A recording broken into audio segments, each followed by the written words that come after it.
Hi everyone, Colin Gossel here, and you're listening to Deep Space Radio. With the trial on temporary recess, much of the ship returns to its regular day-to-day. I mean, things still have to get done after all. People shop, they go to work. A much-deserved new wave scanner was just installed on our hull just outside the DSR studio, but while we may enjoy this little bit of normalcy, Twila and Annie Maddox, whose fates will be determined by the ongoing trial, have likely found it more difficult to decompress.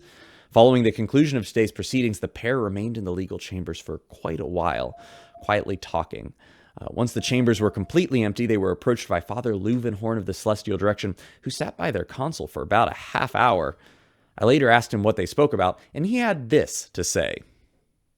Oh, yes, they were very interested in my chair. Your chair?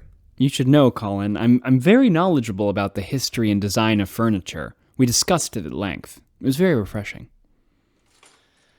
Right. Well, although Twila is facing steep consequences for her part in the prank, she wasn't alone in her actions.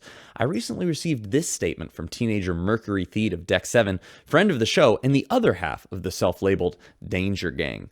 Here is what she had to say.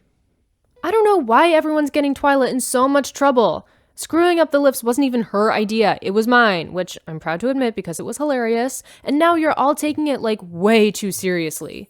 Besides, I'm grounded now for like 20 years, and my dad has me plowing the synthetic soil at 6 a.m. every day now, so like, punishment's been served.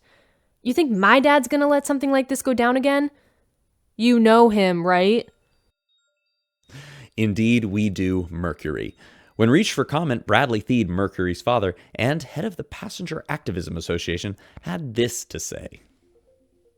Colin, I've got a pit in my stomach about all of this. It's a bad business. I don't want my daughter in any part of it, and I want it over as fast as possible.